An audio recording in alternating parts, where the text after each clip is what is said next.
खबर सियासी गलियारे से है, जहां एक बार फिर आरजेडी और कांग्रेस के बीच खटास बढ़ती हुई दिखाई दे रही है। कांग्रेस प्रवक्ता आसिफनाथ तिवारी ने तेजस्वी यादव पर सीधा और अब तक का सबसे बड़ा हमला बोला है। उन्होंने साफ साफ आरोप लगाया कि लगता है तेजस्वी यादव की गठबंधन में कोई दिलचस्पी नहीं है। बांकीपुर उपचुनाव के बाद कांग्रेस की ये नाराजगी सामने आई है, जिसमें उन्होंने आरोप लगाया है कि बांकीपुर उपचुनाव में तेजस्वी यादव ने गठबंधन का कोई इस्तेमाल ही नहीं किया। पिछले चुनाव में भी कई सीट पर फ्रेंडली फाइट की नौबत आ गई थी। तेजस्वी यादव आरजेडी का MY समीकरण भी नहीं बचा पा रहे हैं। अफवाह है कि तेजस्वी यादव की बीजेपी से कोई डील हो गई है और ये डील की चर्चा अब आरजेडी में भी हो रही है, लेकिन तेजस्वी यादव किसी भी अफवाह पर रोक नहीं लगा पा रहे। तो ये सीधे तौर पर कांग्रेस का सबसे बड़ा हमला अब तक का तेजस्वी यादव पर देखने को मिला है। बिहार में इंडिया गठबंधन में सबसे बड़ा जो घटक दल है वो राजद है, लिहाजा राजद की जिम्मेदारी भी बड़ी है। बांकीपुर चुनाव में आपने देखा कि राजद ने महागठबंधन या इंडिया गठबंधन का कोई सार्थक इस्तेमाल नहीं किया। पता नहीं क्यों नहीं किया, हो सकता है तेजस्वी जी की रुचि नहीं रही हो, वो अलग मसला है। बीते विधानसभा चुनाव में कई जगह फ्रेंडली फाइट की नौबत आ गई, ये आपने देखा, और तब लोगों ने अफवाह उड़ा दी कि भाई तेजस्वी जी ने भाजपा के साथ अंदर खाने में कोई डील कर रखी है। अब तो राजद के अंदर खाने ये चर्चा होने लगी है कि हाँ, क्या सचमुच तेजस्वी जी ने भाजपा से कोई डील कर रखी है क्या। जो तीसरी बात बांकीपुर चुनाव में देखने को मिली, जो राजद का कोर वोट बैंक है, मुस्लिम यादव जो समीकरण है, उसमें भी बिखराव दिख रहा है। तेजस्वी जी अपना समीकरण बचाने में भी पूरी तरह से सफल नहीं दिख रहे हैं। गठबंधन में उनकी कोई दिलचस्पी नहीं दिख रही है। बहुत सारे फैक्टर हैं, अंदर जो अफवाहें चल रही हैं उसको भी वो नहीं रोक पा रहे हैं।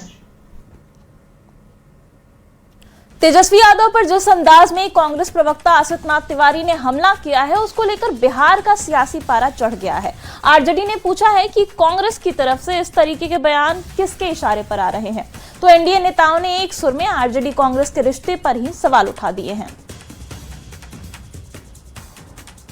क्या ऐसा बयान किसके कहने पर या किसके इशारे पर दिया जा रहा है? क्योंकि इंडिया महागठबंधन के नेतृत्वकर्ता तेजस्वी प्रसाद यादव जी लालू जी की तरह अपने विचारों और संकल्पों के साथ भारतीय जनता पार्टी के खिलाफ सामने से खड़े होकर के न सिर्फ संघर्ष और आंदोलन करने का काम किया, बल्कि ये बताने का काम किया कि चाहे सत्ता आए या जाए, लेकिन किसी भी स्तर पर सांप्रदायिक शक्तियों से भारतीय जनता पार्टी से समझौता नहीं किया जाएगा।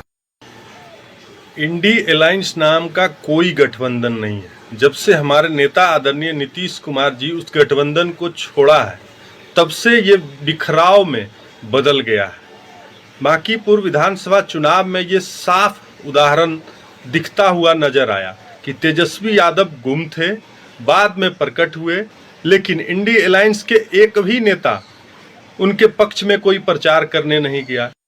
जो तेजस्वी यादव अपना परिवार नहीं बचा पाए, वो महागठबंधन कहाँ बचा पाएंगे। कांग्रेस बेकार का उनसे आशा कर रही है कि माई समीकरण बचाएंगे और गठबंधन बचाएंगे।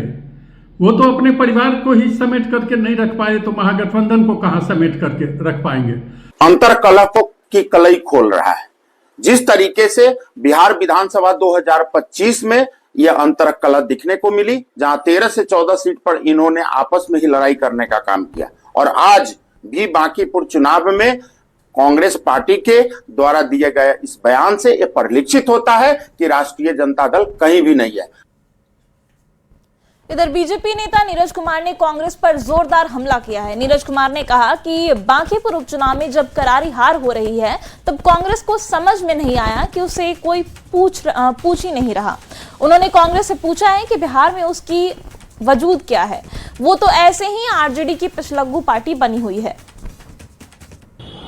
अपनी प्रचंड हार को सामने देखकर जो कांग्रेस के सहयोगी दल हैं, आरजेडी, सीपीआई, सब में नूरा कुश्ती शुरू हो गई है। एक दूसरे पर आरोप लगाना शुरू कर दी है, और यह आरोप कोई नया नहीं लगा रहे हैं। शुरू से आरजेडी अहंकारी की तरह व्यवहार करती है, कांग्रेस को कभी तवज्जो नहीं दिया।